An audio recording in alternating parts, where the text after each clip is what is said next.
Here's a new low for my channel, a sincere let's play of a game I didn't even make. This is Seven Kingdoms by Trevor Chan and Enlight, and I wasted so much of my childhood on this, and right now there's not much else to do but waste some more time showing you. I've not played this in a long time, but I think I've got a pretty good, muscle memory for it. I've chosen to play as a Norman king. There he is, king's surname, looks just like me. And very conveniently, I've got two natural resources near to home, so I get to claim them as mine by building a mine on them. There are competing kingdoms, and you'll see them expand. There's the village of Nara, which is a Japanese kingdom. I'm just going to accept these trade treaties as they come in. The village of Persepolis, which is a Persian kingdom, and the village of Yelling, and that's, I should know this, Viking. There we go. King's surname, just gonna work on his kingdom up here.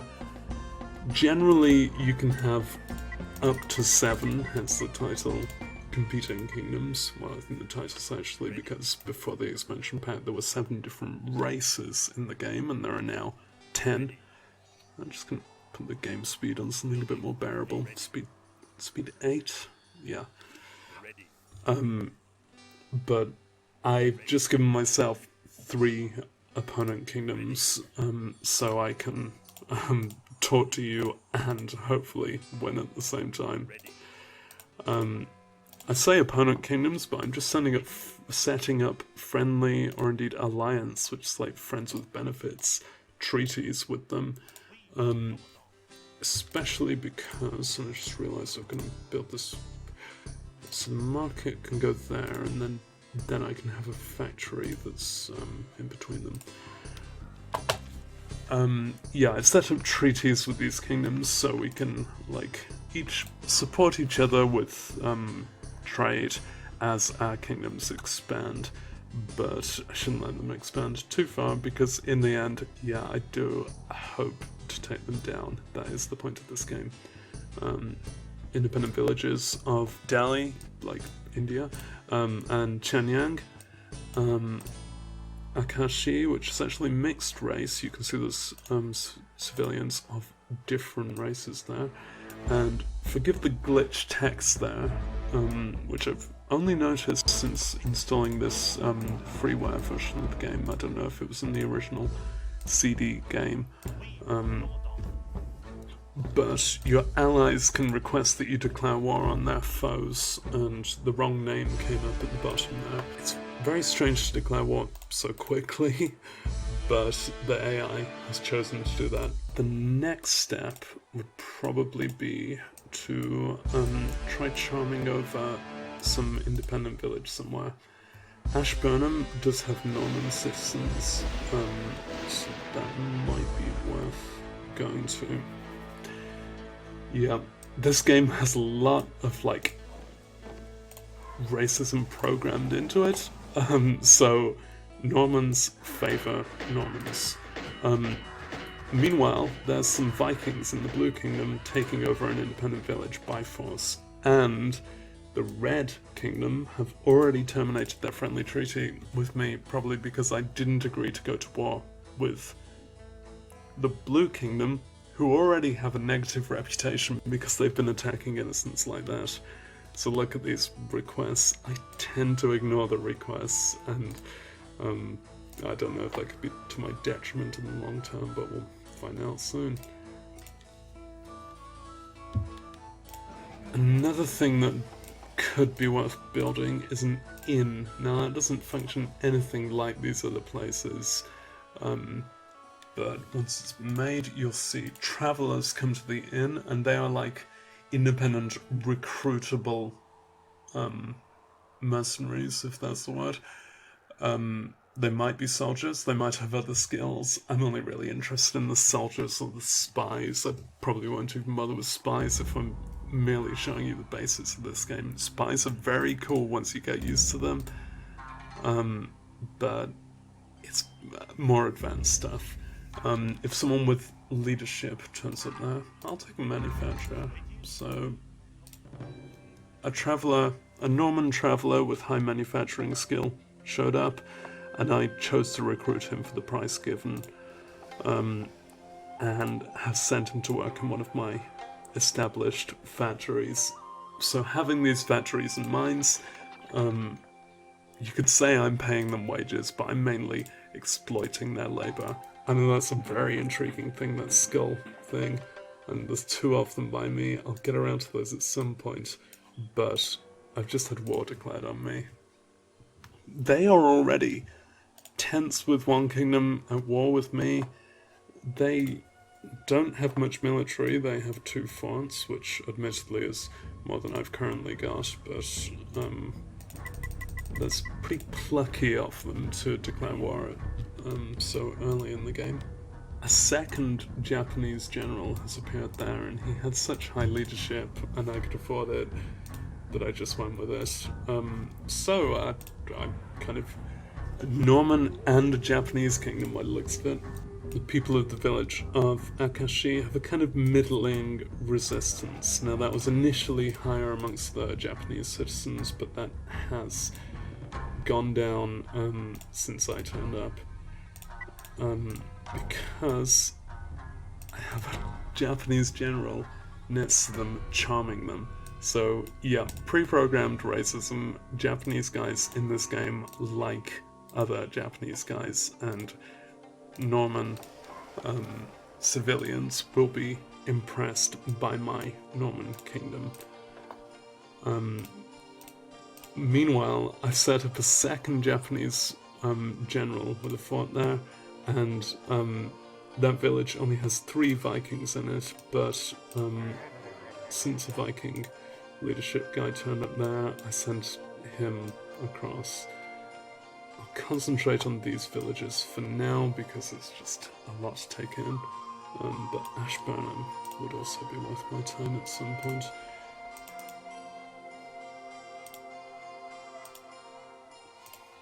So that war wasn't very long. They already requested a ceasefire. I could treat those generals better. I could get them a troop.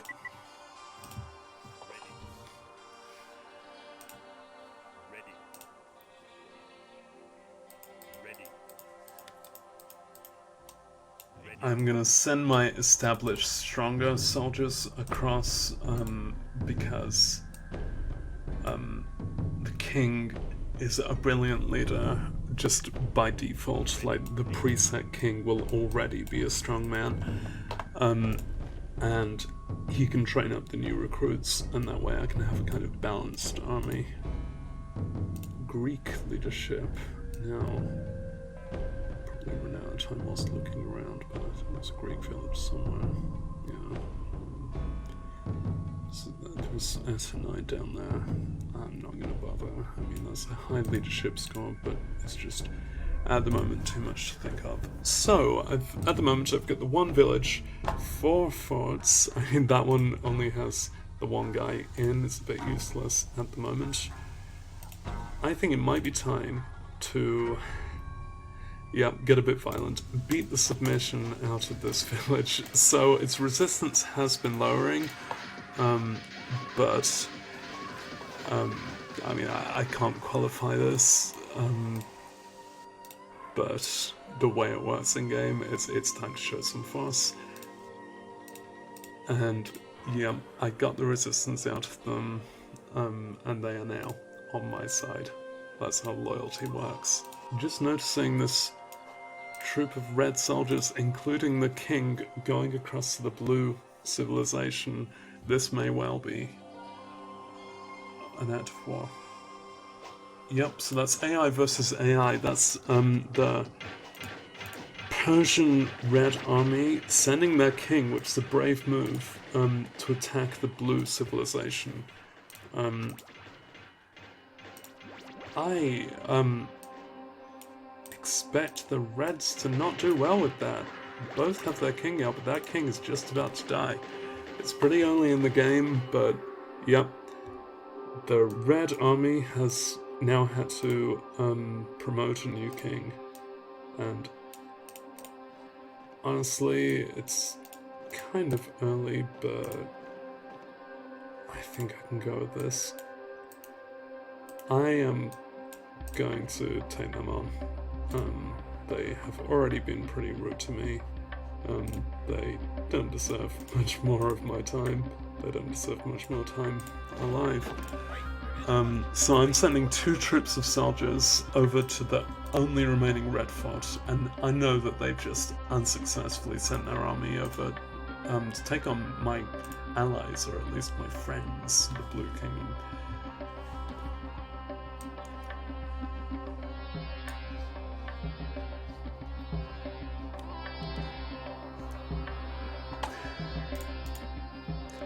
Gaming the system somewhat, but without declaring war on them, I've chosen to assemble some troops outside their kingdom.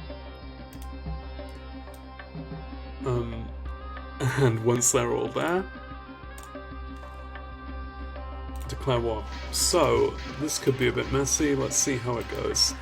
I'd like to say my soldiers are stronger than theirs, but we are on their territory, so even though I can knock out their soldiers, kill their soldiers, they can instantly get some more from their village, but they won't be strong at all.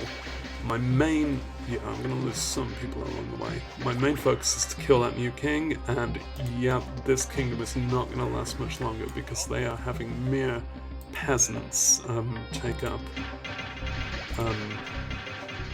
the monarchy. And indeed, there's a lot of rebellion from now neutral citizens. That kingdom is merely falling apart. I was slightly hoping that it would fall apart and kind of fall to my muscle, but it's gone green, but there was barely anything left. I think there was one guy in a marketplace, which they've already closed. Well, that's narrowed down the kingdoms. Oh, and I'm first in everything but reputation, and my reputation isn't that bad. Reputation is a kind of karma score, like anything naughty you do comes up against you as a thumb down, and I think it generally affects how the other kingdoms see you. I mean, that should be how it works. There we go, I've made the village of Bassingham, and these villages max out at 60, so by splitting it up, and they will reproduce amongst these Norman men, by splitting it, that will eventually grow larger. So I lost some men in that, 1, 2, 3, 4, 5, 6, 7, so take another 7 Norman troops up there. Again, we're in peacetime, and we've got alliance and friendly. This could last, but it doesn't always. They are friendly with each other, so it's probably time to, like, prosper a bit, to expand. Although, one thing I'll get around to is that Scully thing. So the Scully thing is a monster lair. There are monsters in this game called Frightens. There's different types of them. These bones, Karaton, and Fifth are the only ones on this map. Not the strongest. If we were up against the Rocken, they are ferocious. So I'm glad it's relatively weak ones. These bones, I imagine I can take them on with the army I've currently got, or just let them heal up a bit. They are monsters, and honestly, in the way I've set up this game, they are peaceful, and it would be quite mean of me to attack them, but I'm gonna do that at some point.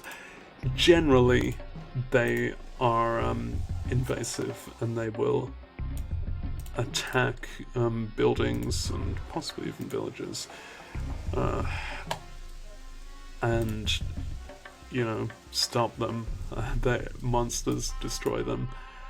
But yeah, I set it up on kind of easy mode, and they won't do that, so it will seem pretty mean of me to take them out, but I will do that. It's probably about time. So, again, I'll assemble my forces around one of these layers. Luckily, the layers are completely independent, so even though there are 2 Bones layers around here, they won't defend each other. So 3 loads of soldiers are going to attack the Bones. Bones are skeletal creatures, pretty low health. They might be the weakest of the Phytons, or maybe that was the Raptors, the rats. That's probably there's the all-high one. Yeah. So they have their own generals and kings, and you gain treasure and the Scroll of Power from them. And I just got the Norman Scroll of Power, and once I've destroyed this layer and got the final treasure from it, that's not always that easy. That can be a lot tougher, especially when they attack you and when you're up against the guys who are made out of rock. Yeah, I now have the Norman Scroll of Power, which means I can summon the Norman God. Now, not immediately. It does take a bit more preparation. That is kind of beyond my remit at the moment, but still, that was kind of good for my kingdom to get that battle done. Yeah, I knew that was going to happen. That's the spy, so I'm going to execute this dude. Yeah, right. If you set up a fort with a general and no soldiers underneath him, then spies from other kingdoms, like this guy who's about to turn purple, I bet, yeah, try and join in with that general and get cozy with him. But I just saw that happen, so Rashid, you're gone. Your spies. Yep, Smoking Squirrel. Brilliant name. That's a Mayan name. Right. It is time to knock down the factory, but I don't want to lose these skilled workers. So, building a war factory. Now, this will probably be useful because I can see both of those empires expanding. I wonder if my allies... Hey, they've sent me some catapult technology, so that helps. Yep, they sent me top catapult technology, which they might regret that in the longer run because I can now develop catapults. Oh, they are attacking those Karatan. They currently look pretty outnumbered. They won't when that army turns up, but sending the king there is a gutsy move. He'll be alright, really.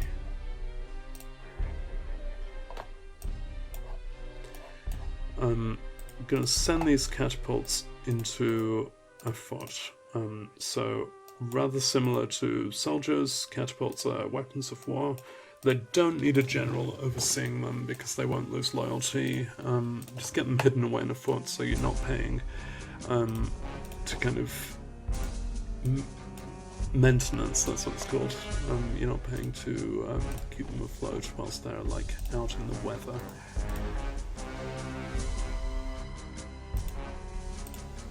Maybe I should go for those 5th.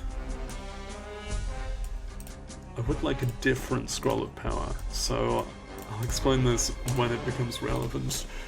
I may as well try now. Scrolls of Power. That's the thing when I defeated the king of the monsters. It dropped a Scroll of Power, which matches the race of the soldier who delivered the final blow.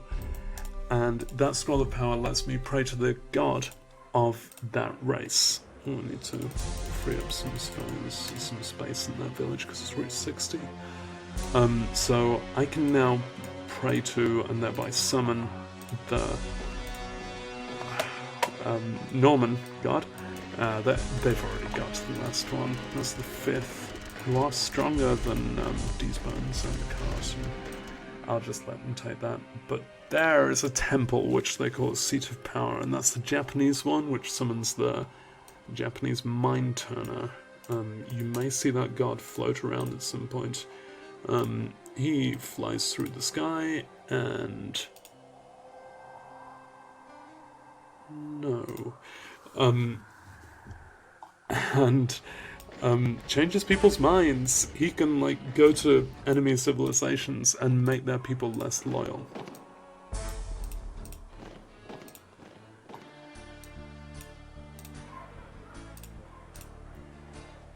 Notice how there are no women in this game. I could have got around to that a lot sooner. Yeah, it's just men. In this very cartoony approach, there are 10 different races, and they are all male, but they sure manage to expand their population sizes. Like, these villages are getting more people in them all the time. But, you know, it's the 90s. Ooh, war between the two enemy kingdoms. Right. This is going to be ugly between the two of them. One of them is going to expand greatly and win against the other. You know, this is cheap, by which I mean it's expensive, but I think, yeah, the Greens will lose, so I'm gonna try. Okay, they're not taking it. I offered to buy out their kingdom, and neither of them are happy with that. They are both pretty big economies right now. Of the two of them, I mean, you can watch that violent war going on. Lots of death.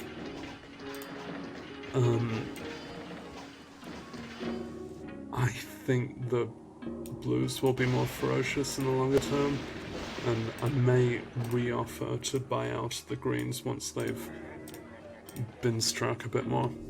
I was saying the only woman in the game is the Egyptian god, and she's a god of fertility, so her power is she aids reproduction, and of course, still no other women, so I don't know if she's like the universal womb there. No, that's not how it works. I like to imagine, and maybe this is quite generous of me, that there's kind of invisible, functional women, and this game only counts the men because it only considers men viable soldiers. But like, women are doing their handiwork. They are running the markets and making the clothes. I'm not making this less sexist, am I? I did pretty well with getting those catapults without paying for any research. Do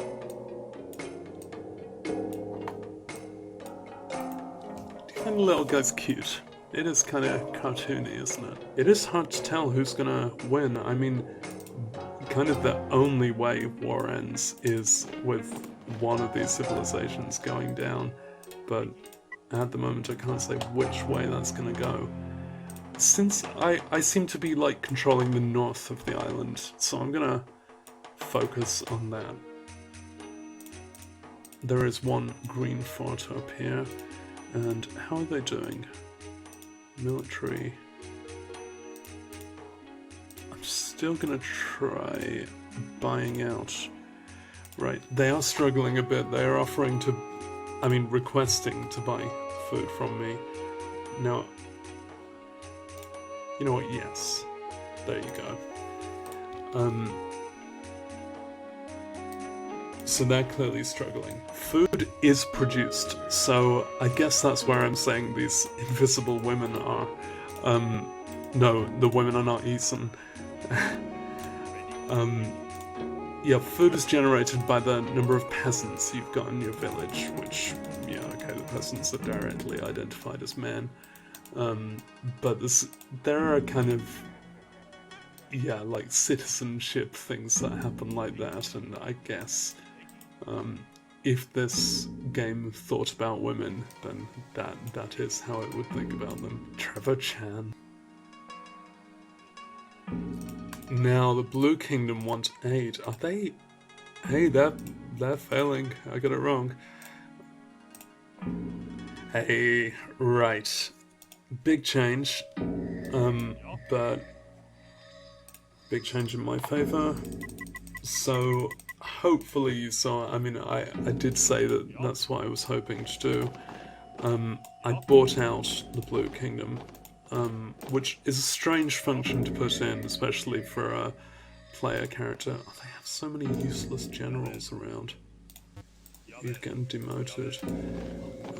Leadership 10, you're not a general at all, bugger. That gives me lots of Vikings on my side. I wonder if I inherit the Scroll of Power. I don't know. I don't know if they have one. I'd better get all my new people back to some place to shelter more natural resources out there, but that's way too much to think about right now. And now it's just me and the Greens. Okay, there's the war, and it's probably time to freeze. Right. I got a lot to think about. Now, currently running at a bit of a loss. Yeah, don't have much money. He's offered that thing where you can surrender to him, but if I surrender to him, but I'm no longer in the game, that would just end the game. I've got a lot more population just now, and it dwarfs their it doesn't dwarf their population, but my military score dwarfs their military score. It's probably time to actually go through with it and fight. There is a lot to this game that I've not yet shown you, and that includes the gods I mentioned. You know, I wish I had time to show that, but it just hasn't proven to be part of this playthrough. I have frozen time and I'm getting all of my troops out apart from leaving a general to look after each place, but otherwise mobilizing. Actually, they can go home because they're not that strong.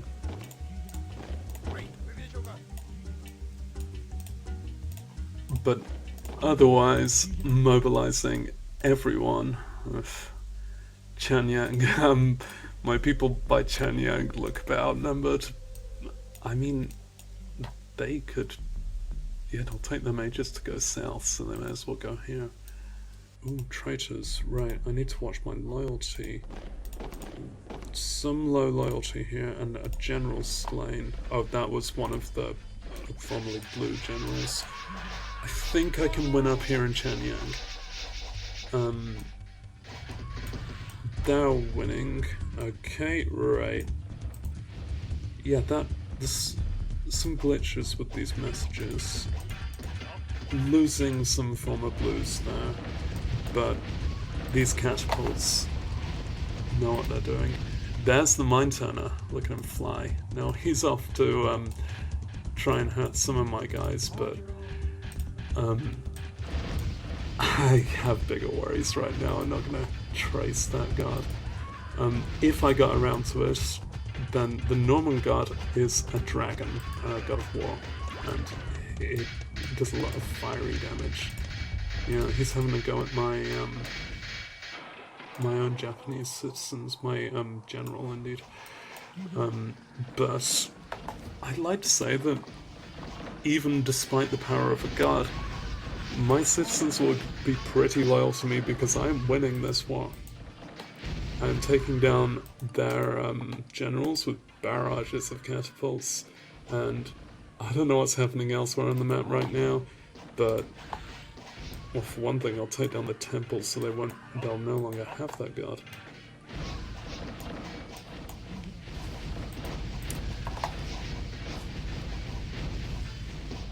This game has proven quicker than I expected because that first empire went down so quickly. Then the others went to war and I bought one of them out.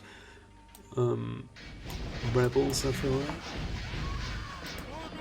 Well, that's kind of pleasant because it can make a brief video that shows you the general strengths of this game. There's a lot more depth to this game. In that kind of cartoony way, like, it doesn't get too fiddly. You get used to the functions, and they are cute and fun. although stop these guys attacking here. But having a huge fleet of catapults, and rewind in the video, but I think I got my catapult research from them in the first place, from the Green Empire. And they did not have anything similar to my military. Like, okay, military, right, we're at 351 versus their 79, and their population is plummeting. I did just lose a general. And another one then. Okay, these guys ought to go home. That's a losing battle there. But the machines are doing well.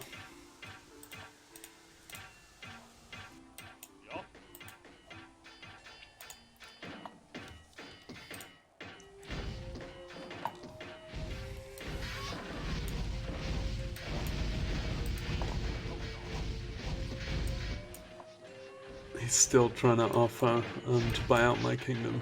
It's not likely. I mean, I think we're gonna win. I think... Oh, money. Okay. Okay, money's a separate concern, and ours is plummeting. So if that hits 0, we are pretty screwed. And I did, like, lose focus on it for a bit there. Maybe, putting so much money into buying out the Blue Kingdom and into buying, making and maintaining catapults was a risky decision. But I mean, that explains why loyalty was going a bit low. But I'm doing what I can to get some money back. But I mean, I'm doing a lot of damage to them. I don't know what will run out first. That's one thing I'm really not fond of. When you inherit a different nation and all their properties. Oh, the king's gone. Okay, well that'll make a huge difference. Somewhere in that war, the king of the enemy kingdom was slain, and they had to promote. It was probably around here because this is their Japanese civilization. They've had to promote one of their existing generals to become their king. Now, they probably have some strong generals out there, you know. They'll still be alright, but that's still a big blow, losing their initial king, because the initial king is one of the inherently strongest guys in the game. I think I'm even going to lose my war factories at this point, and well, my empty markets, they can go. But yeah, the way that money is going down, I really need to take care. So we're pretty lucky that the player character gets control of time. Things can get a bit hectic. You can play this with other humans, and everyone has control of the time now, which of course is completely unfair. You would have to kind of promise between you not to use the time function. I do wonder, viewers, if I've missed some obvious way to save some money. It's above 0 at the moment, but probably just because of that last thing I sold. I guess it is very slightly going up, and the village of Nara, which I believe to be the initial village of that civilization, okay, that's got a population of 1 now. I was about to say it surrendered to me, and their other villages may well do so. Knocking down a market full of goods, that's pretty gross, but my money has bounced back up, and, you know, I'm not going to take that for granted, because that got pretty... I'm just changing the speed, but I've got to be careful. That obviously got... To say it got close, it literally got to 0. And I bet, yeah, weapons costs a lot of it. Which, you know, will happen, having these war weapons out there. I need to stop developing new ones, because I surely have plenty. And just focus on taking down the foes before my money hits 0. It's funny, I had such a prosperous economy at the start of this playthrough, and the way I played to my memory, money isn't hugely a concern. But that's how it's proven this way. Right, there's the new king, an Egyptian dude, and his health is going down very quickly. I'd like to say that this nation is really falling. Yep, the new king is Squirrel Jaguar. He's right here.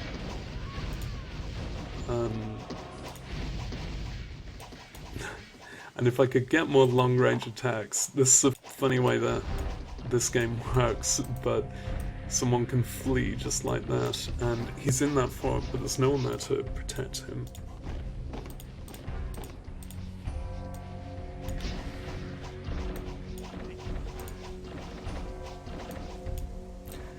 Okay, they really don't have any military left. 14. Their military score might just be what's in that fort, and as low as my money is, you know, right, that's probably really going to get Sif to fall apart. So a Zulu guy's just ascended the throne, and they've got rebels around. Now, I don't know if that just means that they are hugely racist, but what it really means is they've now elected someone to the throne who's got very little strength. There he is. I mean, he's relatively strong, but I am on 0 money. Now the king, down he goes. Yep, that kingdom's been destroyed, and I have the Norman victories screen there. Now, that got pretty hectic toward the end, and I obviously didn't do that well financially. There's my ranking, and I'll get some kind of score. After you complete the game, you're given the option to continue in peacetime by yourself, and I chose to then, and I actually managed to get my economy back into the plus. The thing I remembered is you can severely increase the taxes on your population. I mean, I just knocked it down 1 notch to taxing them when they reach loyalty 70 rather than 80, which is still plenty high loyalty. This isn't the look of a prosperous kingdom, this is the look of things that have fallen apart a bit, but it's also a winner, and pretty strong in military and population. I've done much better in the past, but I wasn't trying to explain this whole game to someone on the internet. So with the game set up as it is, the only remaining thing to do on this map would be to expand and to turn all the white things purple. And, you know, wait for these populations to max out. That's almost at 60, and I could just make more villages, and these Norman men could go around making more Norman men, or indeed these Japanese men. So, in general, I find this a very cute and endearing game, and just I like the rules of it. It's in my instincts, although a good economy might not be in my instincts. It's a primitive game, it's from like 1998, but I like what it does. I know I've touched it for the first time in years. I can imagine wasting more time on this, see how long we're in lockdown for.